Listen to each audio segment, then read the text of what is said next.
오늘 말씀을 보면 눈 밝아진 사람의 고백을 드린 바리새인들이 하는 이야기가 나옵니다. 하는 이야기가 무엇이냐면 예수님께서 이 사람의 눈을 안식일에 밝히셨으니까 안식일을 범했다는 거죠. 하나님의 말씀을 어겼다 하는 겁니다.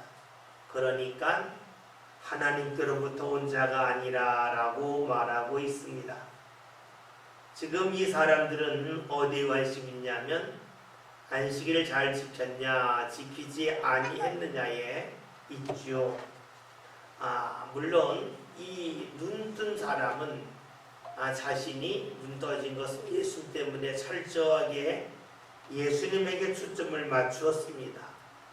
그런데 그를 만난 사람들은 예수님이 아닌 안식일을 지키는가 여기에 초점을 맞추고 있죠. 그러면서 예수님이 안식일을 범했으니까 즉 안식일에 일을 했기 때문에 하나님께로부터 온 자가 아니라 라고 말하고 있습니다. 그들은 눈을 뜨는 것도 중요하지만 어떤 과정을 통해서 눈을 떴느냐 이것까지도 보고 있습니다. 나름대로 체계적인 신앙을 가진 사람들이라고 볼 수가 있겠죠. 근데 우리가 안식일이 과연 어떤 날인가에 대해서 꼭 살펴볼 필요가 있습니다. 안식일이 어떤 날인지에 대하여 정확하게 알지 못하는 가운데 무언가 적용하면 함부로 적용해서 큰 위험에 빠지겠죠. 안식일은 그 말대로 안식하는 날, 쉬는 날입니다. 그러니까 하나님께서 일을 하면 안 된다라고 하셨지요. 일한다고 그럴 때에 그 일하는 것은 무엇을 말할까요? 식사도 하지 말라 하는 것은 아니겠죠. 우리가 일을 한다 그럴 때에는 그 일을 통해서 과연 누가 유익이 있느냐 이것을 가지고 그 일하는 것이 누구를 위한 일인가에 대하여 알 수가 있습니다. 여러분, 안식일은 하나님을 기억하는 날이죠. 우리가 출애굽기 20장에 나와 있는 십계명에 관한 말씀을 보면 안식일을 지키는 이유가 있을까요? 하나님께서 6일 동안 천지를 창조하시고 7째 날에 쉬셨기 때문이죠. 또 우리가 신명기 5장이나 말씀을 보면 안식일을 지킬 이유가 어디 있는가? 하나님께서 이스라엘 애굽에서 건져내셨기 때문이라는 겁니다. 따라서 안식을 기억한다고 하는 것은 하나님을 기억하는 것이 되겠죠. 그리고 하나님을 기억하면서 이날은 주님의 날이다. 그러니까 하나님이 기뻐하시는 일을 하면 된다 하는 겁니다. 반대로 하나님이 기뻐하는 일을 하지 않고 내가 원하고 내가 기뻐하는 일을 한다라고 하면 안식일을 제대로 못 지키는 것이 될 겁니다. 달리 말하면 내가 기쁘다고 하는 것은 내게 이익이 생길 때가 되겠죠. 우리가 안식일에 일을 하지 말라 할 때에 그 일함을 통해서 하나님께서 기뻐하신다면 그것은 안식을 잘 지킨 것이 되겠죠. 근데 안식일날 일을 했는데 그것이 하나님이 기뻐하는 일이 아니라 내게 이익이 되는 일이다 라고 한다면 그것은 안식일을 제대로 지키지 못한 것이 될 겁니다. 그러면 이런 눈을 살펴봅시다. 지금 맹인되었던 사람이 눈이 밝아졌습니다. 안식일날 밝아졌습니다. 이 사람이 눈이 밝아짐을 통해서 예수님께서 어떤 이익을 얻으셨나라고 질문한다면 하나도 없다는 겁니다. 즉 예수님이 이 사람의 눈을 밝히는 일, 즉 말씀을 하셨는데 그 말씀을 통해서 예수님이 얻을 수 있는 이익이 하나도 없다는 겁니다. 그러니까 예수님은 자신을 위하여 이런 것이 아니라고 볼 수가 있겠지요. 안식일날은 하나님이 주인입니다. 즉 하나님이 기뻐하시고 하나님이 원하시는 일에 매진하는 일이 바로 안식일에 해야 될 일이 되겠죠. 그러면 지금 이 사람들이 예수님께서 안식일날 일하셨으니까 하나님 일을 하지 않은 거다, 하나님이 보내신 분이 아니라고 하는 말은 논리적으로 맞지 아니함을 알 수가 있습니다. 지금 예수님이 맹인의 눈을 밝히셨을 때에 일부 사람들은 하나님이 보낸 자가 아니라라고 말하기도 하였습니다. 반면 어떤 사람들은 이런 일은 하나님이 보냈기 때문에 한다, 즉 이적을 보고 나서 하나님이 보내신 자라고 말을 합니다. 즉 하나님의 능력을 행하셨으니까 하나님이 일을 한 것이고, 그러니까 안식일을 범한 것이 아니라 하는 말이 되겠지요. 그러면 지금 이 사람들의 입장을 봅시다.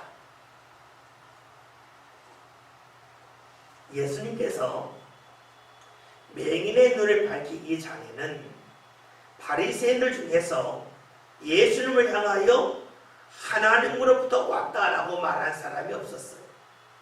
그런데 이 맹인되었던 사람이 눈이 밝아짐을 통해서 바리새인들 중에 일부이지만 그들은 예수님은 하나님이 보내신 자라고 말하기 시작을 합니다.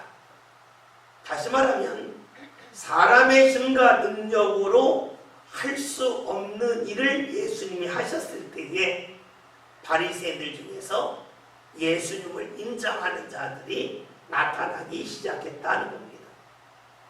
지금까지 말씀하실 때에는 귀를 철저하게 닫았습니다. 아무리 말씀을 들어도 그들의 귀와 마음이 열리지 않았습니다. 그런데 이적이 나타난 후에 사람들의 마음이 열려지고 사람들이 예수님을 인정하는 일이 나타나기 시작했습니다. 이렇게 본다면 이적이라고 하는 것은 신앙으로 가는데 도움이 됨을 알 수가 있습니다. 물론 이적이 나타나도 마음이 열리지 않고 오히려 마음이 딱딱해지는 사람이 있습니다. 우리가 마태복음 28장을 보면 예수님이 부활하신 후에 이제 산에 가셨다가 이제 승천하시기 전에 그런 말씀이 있는데, 마태복음 28장 17절을 보면 이런 말씀이 나와요. 부활하신 예수님을 배우고 경배하나 아직도 의심하는 사람들이 있더라. 즉 예수님이 부활하셨음에도 불구하고 예수님을 보고 믿지 않고 의심하는 사람들이 있었다는 것이에요. 그러니까 이적이 나타났을 때에 그것을 보고 마음의 문이 열려지는 사람이 있는가 하면 이적이 나타남에도 불구하고 마음이 열리지 않는 사람들도 있다 하는 것입니다. 믿음의 사람들이 빠지기 쉬운 함정 중에 하나가 무엇이냐면, 이적이 나타나면 자신의 삶 가운데 자신이 생각할 수 없었던 일이 나타나면 자신이 예수를 믿고 하나님을 믿을 거라고 하는 생각을 하기도 합니다. 이것은 착각입니다. 사람들이 아무리 놀라운 이적을 체험해도 마음이 닫힌 사람들 중에는 계속해서 의심하는 사람도 있습니다. 예수님께서 그토록 많은 이적을 행하셨음에도 불구하고 가룟 유다는 예수님을 배반하지 않았습니까? 열왕기상 18장은 또 잘 알고 있는 말씀이죠.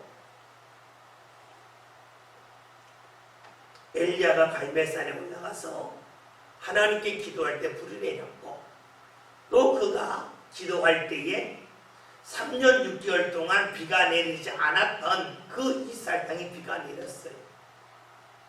이 정도 되면 엘리야가 믿는 하나님을 믿어야죠. 그럼에도 불구하고 열왕기상 19장에 있는 말씀을 보면 그 나라의 왕비였던 이세벨이 엘리야를 죽겠다 그러죠. 그러니까 엘리야가 그 말을 듣고 너무 낙심한 거예요. 이 정도 일을 봤으면 하나님 믿어야 되는 거 아니냐. 하늘에서 불이 내렸고 하늘에서 기도할 때에 비가 내렸으면 당연히 하나님 믿어야 되는데 그럼에도 불구하고 믿지 않는 이세벨을 그는 알았어. 그가 마음이 크게 상하고 말지요. 우리가 출애굽기의 말씀을 보면 이스라엘이 애굽에 싸울 때에 하나님이 모세를 통해서 수많은 이적을 행하게 하셨는데 애굽의 왕이 바로 어떻게 합니까? 믿지 않잖아요. 그리고 자신의 장자가 죽은 다음에 빨리 나가라 내보내놓고 나서 이스라엘 백성들이 없으니까 일할 사람이 없다고 여겨서 다시 바닷가까지 가서 그를 잡아오려고 하지 않습니까? 많은 이적을 보았다고 해서 다 믿는 것은 아니라는 것이에요. 이적을 통해서 믿음이 생기는 사람이 있기도 하고 이적을 통해서 마음이 더욱더 딱딱해지는 사람이 있어요. 어떤 분이 이런 이야기 하시더라고요. 뜨거운 햇볕이 내릴 때 얼음 있잖아요. 그 얼음에 뜨거운 햇빛이 내리쬐면 얼음이 녹지요. 즉 따뜻한 햇빛을 통하여 딱딱했던 것이 녹는 역사가 나타나요. 그런데 진흙은 햇빛이 비치면 더 딱딱해진다는 것이죠. 그 얼음과 같이 햇빛이 비침을 통해서 녹아지는 역사가 나타나는 일이 있는가 하면 진흙처럼 햇빛이 비쳤음에도 불구하고 녹아지는 것이 아니라 더욱더 딱딱해지는 것이 있듯이 사람들의 삶도 사람들의 마음도 그러할 수 있다 하는 것입니다. 이제 눈이 밝아진 이 사람이 일어나요. 바리새인들이 갈라졌다 그랬죠. 예수님을 믿는 사람이 있고 또 예수님에 대해 여전히 하나님이 보낸 자가 아니라는 이가 있습니다. 이런 모습은 요한복음에 계속 반복되는 모습이에요. 근데 또 반복되는 것이 있어요. 무엇이냐면 예수님이 하나님이 보낸 자라라고 여기면서도 정작 예수님을 찾는 사람은 없었다는 것입니다. 참 묘하지 않아요? 입으로는 예수님은 이런 일을 하셨으니까 하나님이 보내신 자라라고 고백은 하지만 예수님을 찾는 사람이 별로 없었다는 거예요. 왜 요한복음을 보면서 그 당시의 상황만 보는 것이 아니지요. 요한복음에 나와 있는 모습이 어느 시대에나 나타나는 모습이에요. 우리가 입으로는 예수님 믿는다고 하나님 믿는다고 말해요. 어려울 때 주님 찾은다 말을 해요. 그러나 막상 어려움에 처했을 때에 주님 앞에 나오는 사람은 많지가 않습니다. 누군가 어려움 당하면 어려울 때 기도해요. 라는 말은 대부분이에요. 근데 막상 자신은 어려움 처하면 기도하지 않습니다.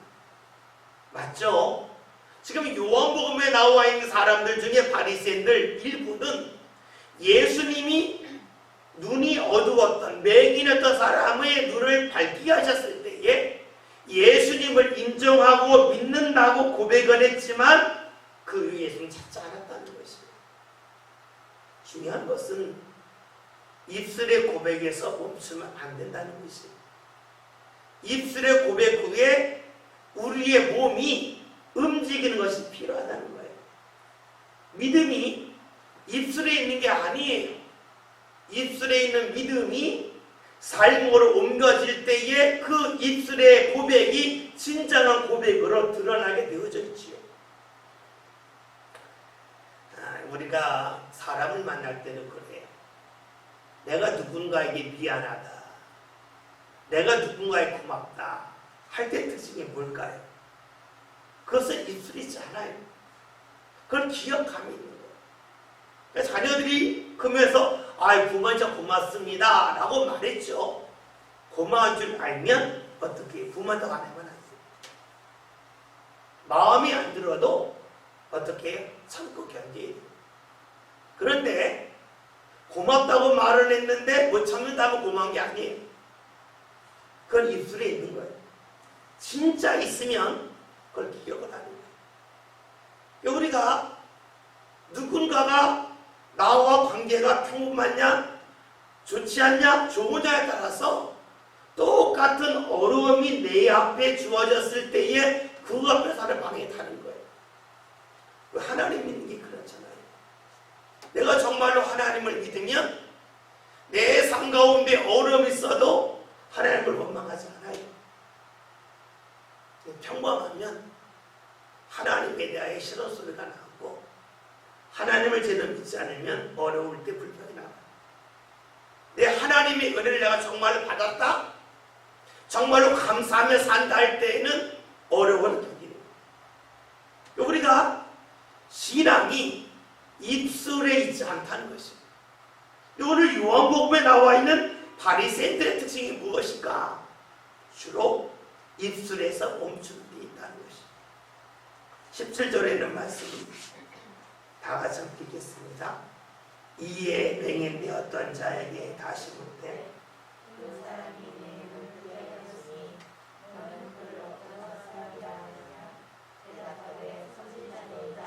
아멘. 지금 이제 사람들이 묻는 겁니다.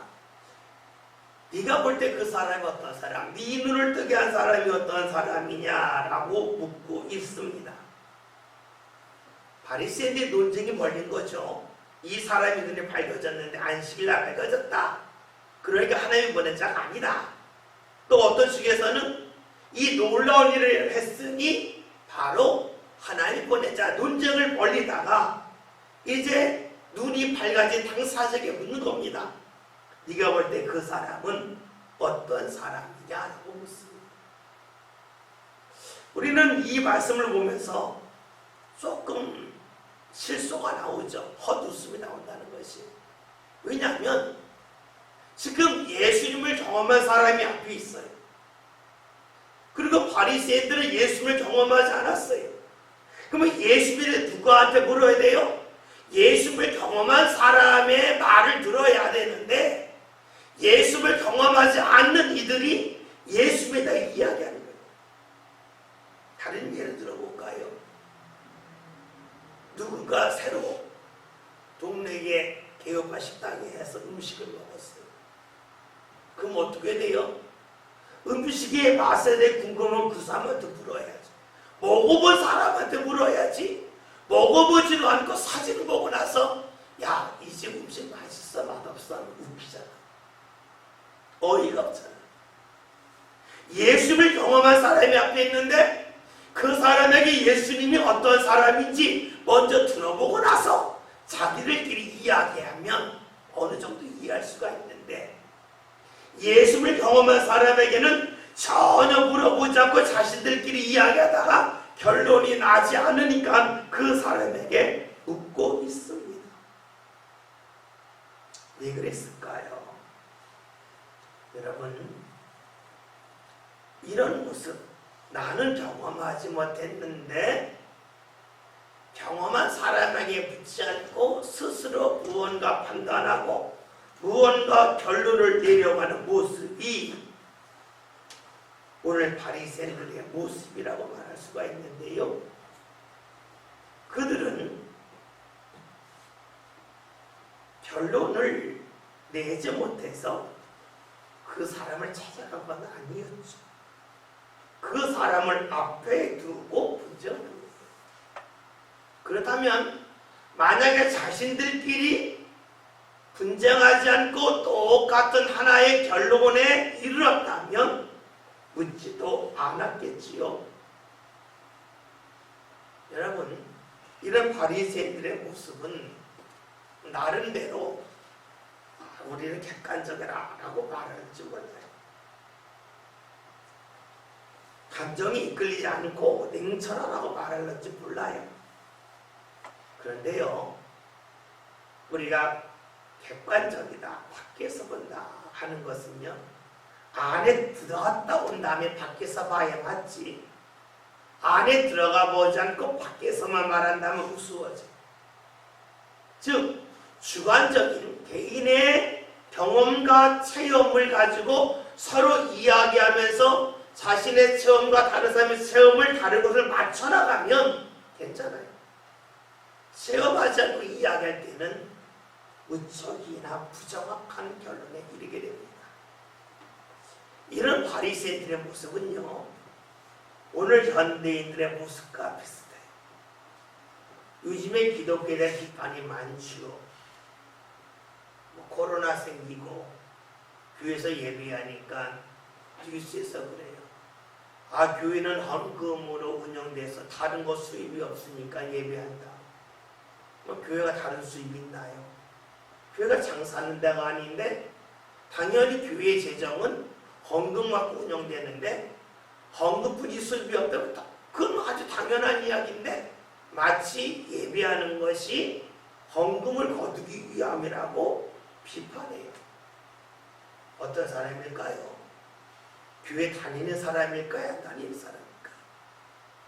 교회 사정을 아는 사람일까요? 모르는 사람일까요? 몰라요. 다녀보지 않았어요. 그러면서도 밖에서 보는 것이 마치 옳은 것처럼 이야기해요. 많은 이들이 자신이 하나님을 경험하지 않고 하나님에 대하여 이야기할 때가 많습니다. 이런 모습이 불신자들에게 많이 있는데 그러한 유형이 믿는 사람들에게도 있다 하는 것이에요. 의외로 교인들 중에서 하나님을 경험한 교인이 의외로 많지가 않습니다. 교회는 다니는데 하나님이 정말로 살아계신지 잘 모르겠고 하나님이 자신과 함께한다고 하는 체험을 분명하게 한 사람이 의외로 많지가 않아요. 근데 그런 이들이 간혹 부러지고 열심히 찬송하고 크게 기도하면 냉소적으로 보죠. 꼭 저렇게까지 해야 되나? 꼭 저렇게까지 해야 되나? 라고 말을 합니다. 자신이 주를 경험하고 나서 이게 아니라고 몰라요. 근데 그런 말 하시는 분들이 대부분이 어때요? 자신이 직접적인 체험과 경험이 별로 없다는 거예요. 없으면서도 마치 다 아는 것처럼 이야기할 때가 적지 않습니다. 오늘 마치 예수님을 경험하지 아니하고 자기들끼리 이야기하는 바리새인들의 모습이 교회 밖에도 있고 교회 안에도 있다 하는 것이죠. 우리가 하나님을 믿는다는 것은요, 하나님이 나보다 크기 때문에 믿는 거예요. 나보다 크다고 하는 것은 내보다 몸집이 크다, 생각이 크다 하는 것도 되겠지만 주님이 하시는 일이 내 생각을 뛰어넘어서 일하신다는 거예요. 그러니까 하나님 하시는 일을 내가 이해할 수 없는 일도 있다는 거예요. 그러니까 믿는 거예요. 내가 이해할 수 있는 일만 하나님 하신다면 하나님을 믿는 것은 아니 되겠죠. 왜냐하면 하나님은 내 생각 안에서만 움직이기 때문에 우리가 하나님 일을 다 경험할 수는 없어요. 그러기 우리에게 필요한 것이 있죠. 하나님의 마음을 알고 하나님이 무엇을 우리에게 원하시는 일을 늘 기억하는 가운데 주님의 일에 대한 분별력이 필요하다는 것이에요. 그래서 우리가 이해할 수 없는 일이 나타났을 때에 이것이 성경적으로 옳은지 그리고 이것이 정말로 하나님께서 원하시는 일인지에 대한 분별력이 필요해요. 그러나 체험이 전혀 없다면 분별하기가 어렵습니다. 다시 바리새인들 볼까요? 바리새인들은 예수님을 경험하지 못했어요. 그런데 예수님을 판단하려고 합니다. 이것이 죄인들의 특징이에요. 죄인들은 판단하기를 좋아합니다. 자신이 기준이 되기를 좋아합니다. 그래서 자신이 기준을 딱 세워놓고 여기에 맞느냐 맞느냐 맞지 않냐를 보면서 옳다 그러하는 판단을 하게 되겠지요. 그리고 이런 판단의 근거는 자신의 삶의 환경과 그리고 자신의 경험을 절대화하는 데서 나타납니다. 우리가 사사기 맨 마지막 장 맨 마지막 절에 이런 말씀이 있어요. 그때에 이스라엘의 왕이 없으므로 사람이 각기 자기의 속에 옳은 대로 행하였다. 다시 말하면 주님이 없는 시대에 사람들의 특징이 뭐냐? 내가 옳으면 그것이 옳다고 여기는 데 있습니다. 오늘 바리새인들이 이 맹인의 뜻을 물었죠. 예수님이 누구냐? 라고 물었더니 그가 말합니다. 선지자입니다. 라고 말합니다. 그렇죠. 예수님을 경험하지 못한 사람은 예수님이 누군지 몰라요. 그러나 예수님을 경험한 사람은 예수님이 누군지를 압니다. 다시 말하면 이 사람이 예수님을 선지자라고 말한 것은 예수님을 통하여 자신의 삶에 변화가 나타나기 때문입니다. 이 변화는 다른 사람을 통해서는 일어날 수 없는 변화가 나타났기 때문에 그는 예수님을 선지자라고 고백을 합니다. 우리가 예수님을 언제 고백할 수 있을까요? 예수님을 통해서만 나타날 수 있는 변화가 내 삶 가운데 있을 때 비로소 우리는 예수님을 제대로 고백을 합니다. 예수님 때문에 내 삶 가운데 변화가 나타나지 아니했다면 우리는 예수님을 고백하기 어렵다. 예수님을 통해 일어나는 변화가 다른 사람을 통해서는 나타나지 않는 것이라는 것이 분명히 드러날 때 비로소 우리는 예수님을 고백할 수가 있습니다. 예수님을 통해서 일어날 수 있는 변화가 무엇일까요? 오늘 말씀에는 맹인되었던 사람이 눈이 밝아지는 거예요. 우리는 이런 말씀 읽을 때에 한없이 절망하게 돼요. 나는 맹인이 아닌데 이런 마음이 들고요. 또 때로는 누군가 암에 걸렸다가 극적으로 치료받았다는 말씀을 들으면 나도 한번 암에 걸렸다가 나야 예수님을 제대로 체험할 수 있을까 하는 그런 마음이 들기도 합니다. 그런데요, 우리가 살필 것이 있어요. 무엇이냐면 예수님을 통한 변화는 종류를 중요하지만은요, 깊이와 속도도 중요해요. 여러분들이 분노했다고 생각하면 분노했어요.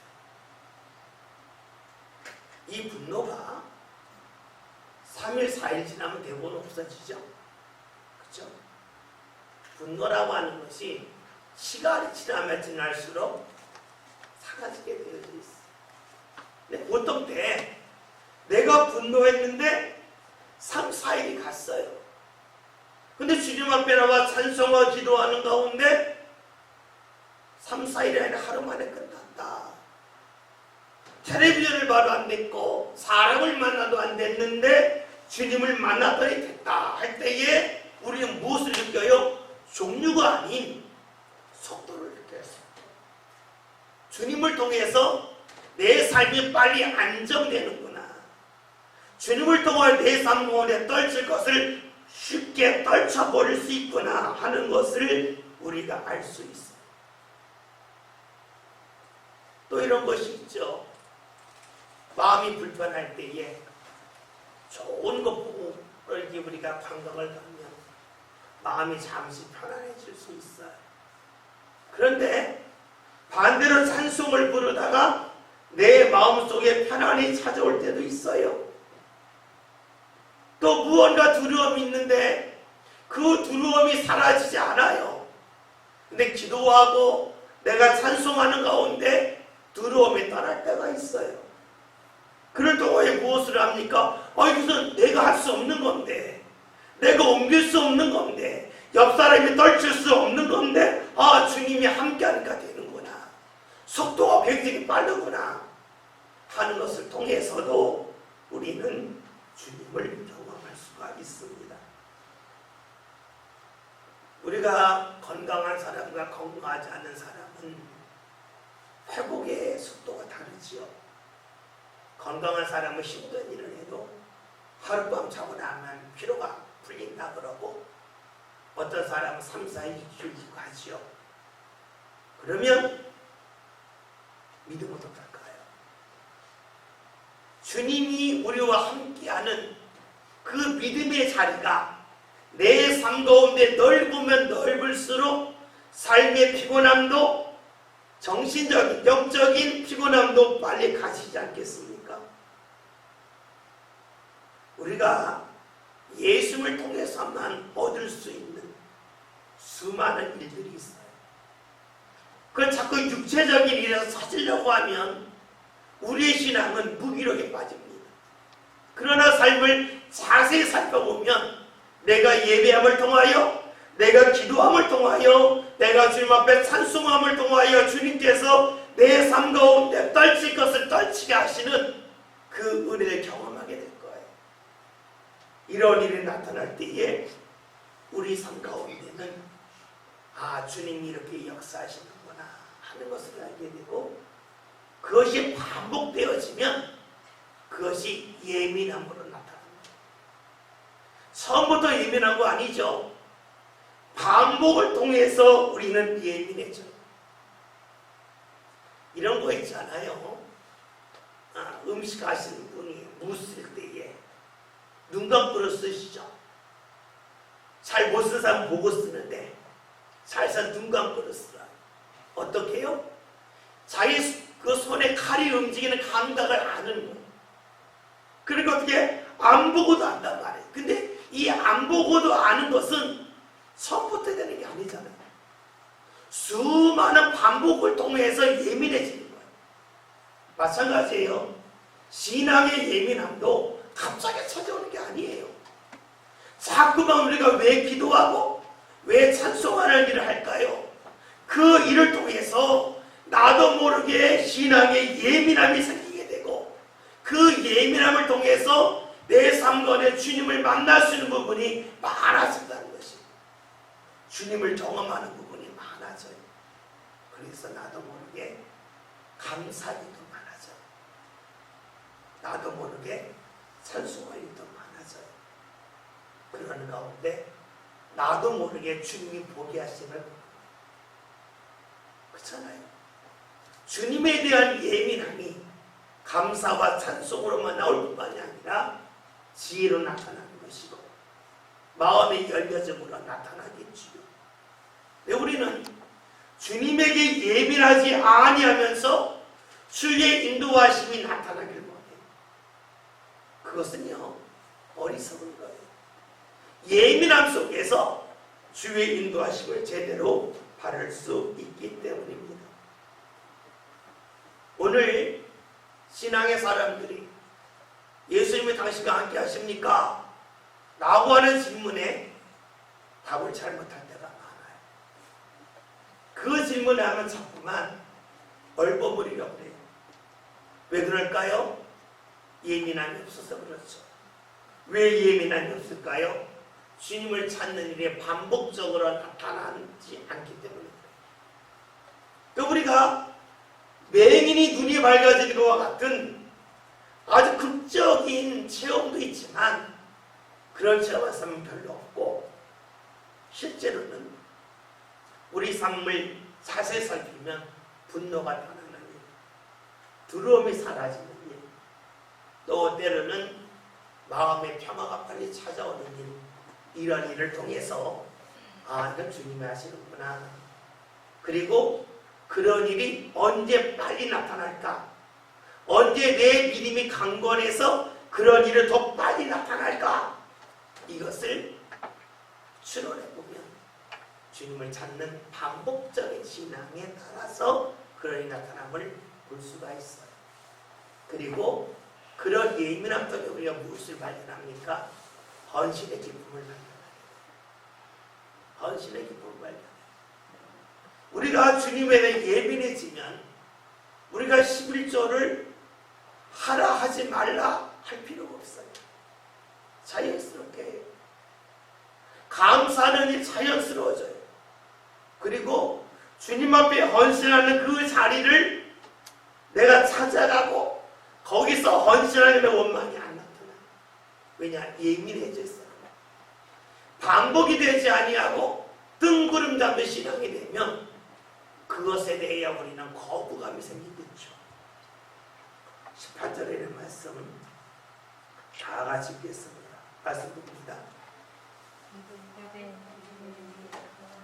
맹인으로 있다가 보게 된 것을 믿지 아니하고 그 부모를 불러오되. 아멘. 말씀을 보면 이제 눈 밝아진 사람이 에게 예수님이 누구냐 선지자로 말하죠.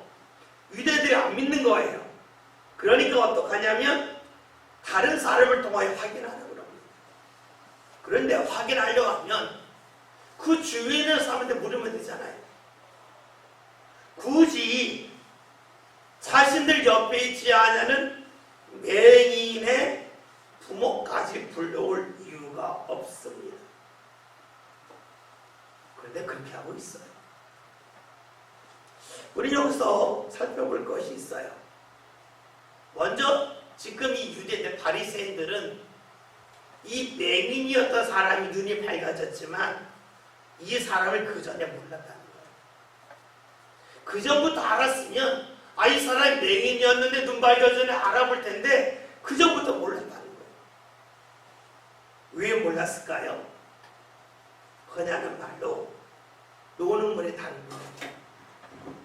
바리새인들은 불중이고 이 맹인이었던 사람은 남에게 구원하는 사람이잖아요. 그러니까 노는 머리 달라요. 다른 데 살았어요. 전혀 알아볼 수가 없었어요. 그렇죠. 전혀 알아볼 수 없으니까 맹인이었는지를 모르고 또 그 부모를 통해서 불러보는 겁니다. 그런데요, 여기서 살펴볼 것이 있어요.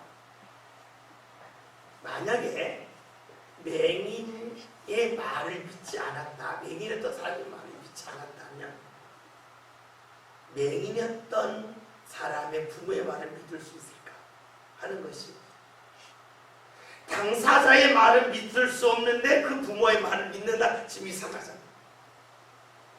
그러니까 이 부모를 불러온다고 하는 것은 이 아들의 말은 못 믿겠고 부모의 말은 믿겠다 하는 것은 아니지요. 이들은 이미 믿지 않아요.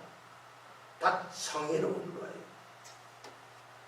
부모를 통해서 듣고 싶은 말이 있어요.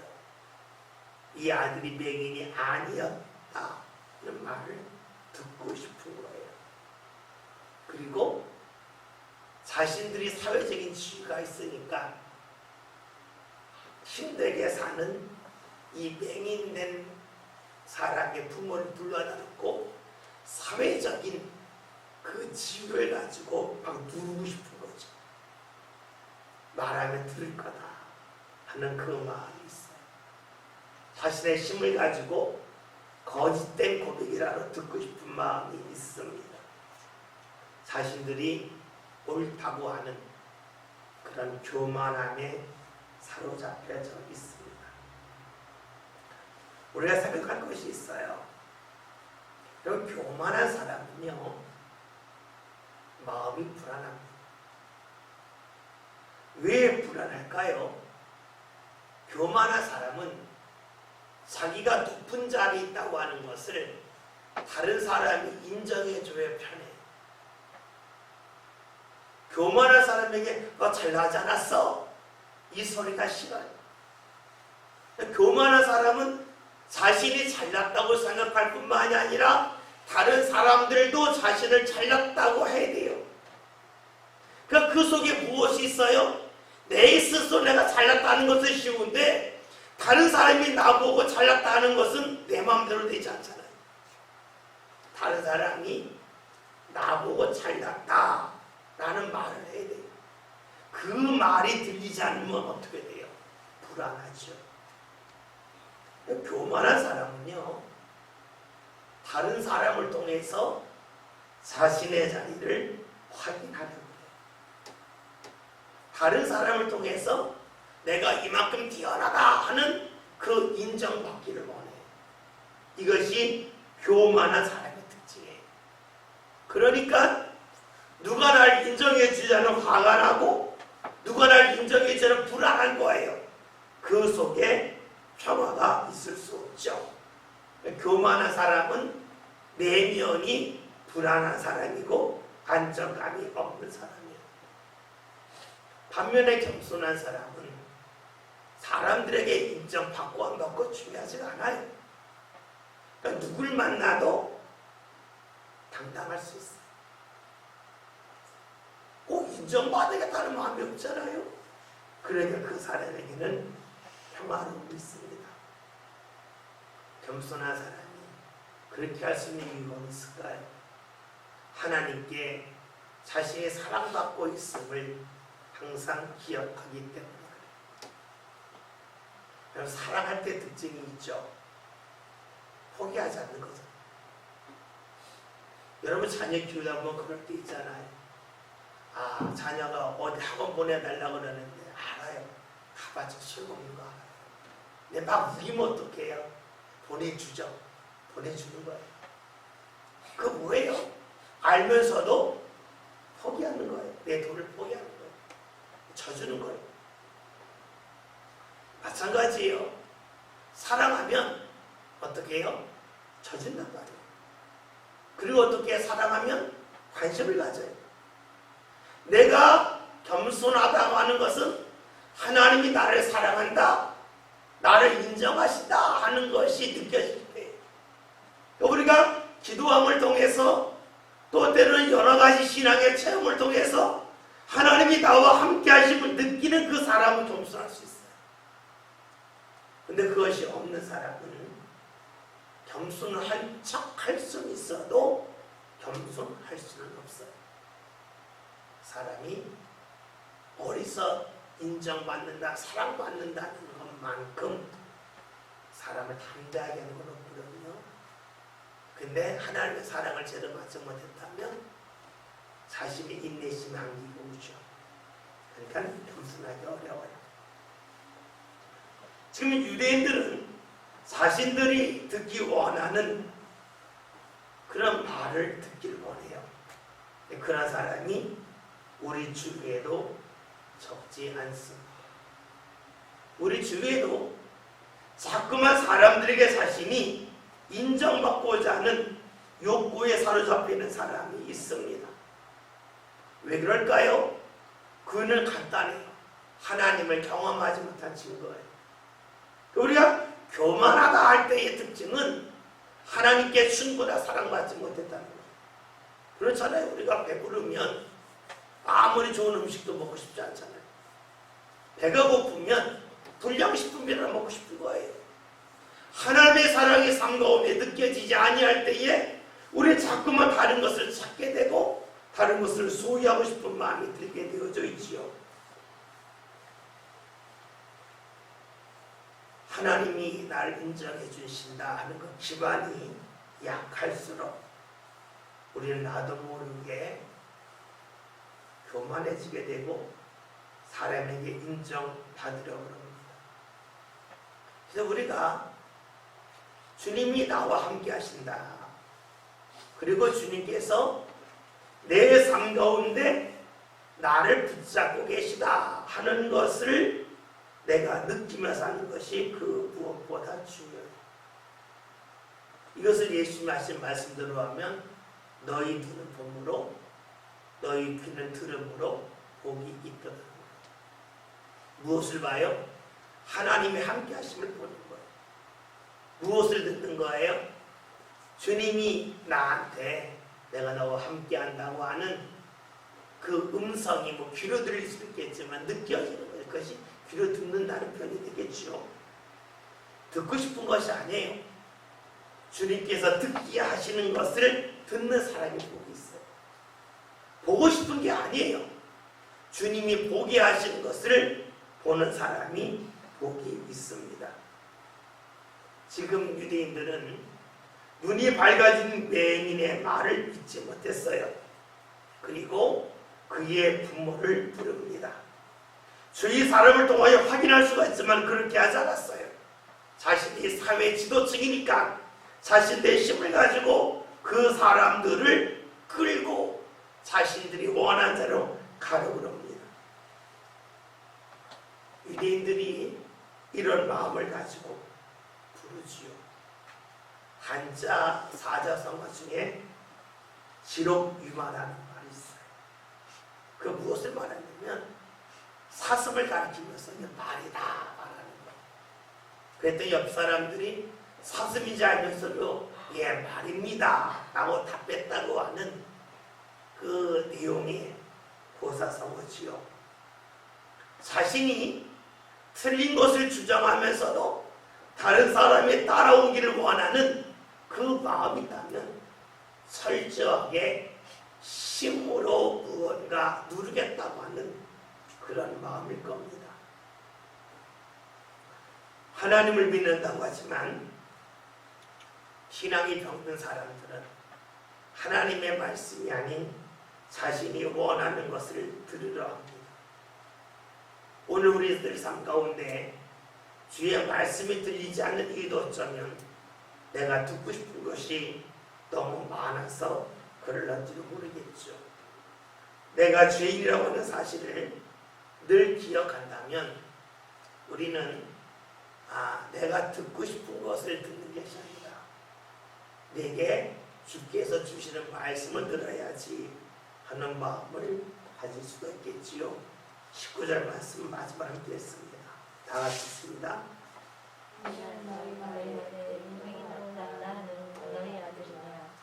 그러면 지금은 어떻게 해서 보느냐? 예, 유대인들이 눈이 밝아진 부모를 만나 묻는 겁니다. 어떻게 해서 보게 되었느냐라고 묻는 거예요. 앞에 언급했듯이 아들의 말을 믿지 못하면서도 부모의 말을 믿겠다고 하는 그 자체가 일단 논리적으로 맞지가 않습니다. 그리고 이 부모가 맹인이 눈에 밝아져 옆에 있던 것도 아니고 같이 예수를 만난 것도 아닌데 그렇게 묻고 있어요. 답을 제대로 할 수 없는 형편이죠. 유대인들의 질문이 그러니까 바르지가 않아요. 이들도 알고 있습니다. 부모도 알고 있습니다. 그런데 이들은 사회적인 능력과 지위를 가지고 누군가를 강요하려고 합니다. 물을 때에는 듣기 위해 물어야 돼요. 자신이 원하는 답을 얻기 위해서 묻는다면 문제가 되겠지요. 묻는 그 자체는 겸손함입니다. 강요함이 아니지요. 우리가 하나님 앞에 묻습니다. 기도하는 겁니다. 왜 기도해요? 몰라서 묻는 겁니다. 결정권을 내어드리기 위하여 묻는 겁니다. 따라서 기도할 때 교만하면 안 돼요. 교만하면 내가 원하는 답을 주께서 하기를 원하시기 때문에 그래요. 여러분, 그렇다면 우리가 하나님 앞에서 기도하는 것은 겸손함인데 그 겸손함의 기도를 누가 할 수 있을까요? 그것은요, 삶이 겸손한 사람이에요. 삶이 겸손해야 하나님 앞에 기도할 때를 겸손해요. 삶을 겸손하지 않는데, 사람들 앞에서 겸손하지 않는데 하나님께 기도할 때 겸손하겠다. 이게 될까요? 안 되잖아요. 안에서 새는 바가지가 바깥으로 샌다는 말이 있잖아요. 사람 앞에서 겸손하지 못했는데 하나님 앞에 겸손하다. 불가능해요. 우리가 하나님 앞에서 겸손하려면, 하나님 앞에 바르게 기도하려면 우리 삶에 필요한 것이 무엇일까요? 사람 앞에서 겸손하다. 이렇게 본다면 유대인들이 지금 맹인으로 태어난 사람과 그의 부모를 불러서 묻지만 자신들이 원하는 답을 강요하라고 하는 것은 결코 겸손한 모습이 아니죠. 그렇다면 이들이 신앙생활을 어떻게 했을지, 하나님 앞에 기도할 때에 어떤 모습으로 기도했을지 그 답이 나오겠지요. 오늘 우리가 필요한 것은 겸손한 겁니다. 하나님의 사랑을 받고 있다고 하는 것을 기억하며 사는 것이에요. 그리고 그 겸손함이 우리의 기도를 바로 이끕니다. 그런데 이 겸손함은 사람들 앞에서 훈련해야 되겠죠. 사람들 앞에서 겸손한 사람이 하나님 앞에서도 겸손할 수가 있습니다. 저와 여러분이 하나님에 대한 체험, 이것을 종류를 찾으면 어려워집니다. 속도에서 최적에서 그러면 무언가 보이기 시작할 거예요. 아, 주님이 함께 하시는구나. 그리고 주님이 함께 하시는 것이 삶 가운데 반복될 때에 신앙의 예민함이 생기겠죠. 주의 인도함을 마음껏 받을 거예요. 그리고 주의 인도함을 받을 때에 내가 주님 앞에 하는 헌신이 정말로 하나님께 영광되는 거구나. 그리고 내 삶을 주님 앞으로 이끄는 거구나 하는 것을 자연스럽게 알겠죠. 또 우리가 사람 앞에 겸손한 그 모습을 계속 가질 필요가 있어요. 그럴 때 우리가 하나님 앞에 겸손하고 우리의 기도가 하나님께 상달되는 역사가 나타나기 때문이 되겠죠. 저와 여러분이 하나님을 경험하는 삶 살아갑시다. 뜬구름 잡는 신앙 말고 세게 살펴봅시다. 아, 주님 이럴 때 함께 하시는구나. 이럴 때 함께 하시는구나. 섬세하게 여러분들이 삶 가운데 체험되고 계약이 달아져서 자녀들에게도 정말로 귀한 신앙을, 실질적인 신앙을 남겨주고 또 하나님이 이끄심을 받는 저와 여러분의 삶이 다 되시길 바라겠습니다.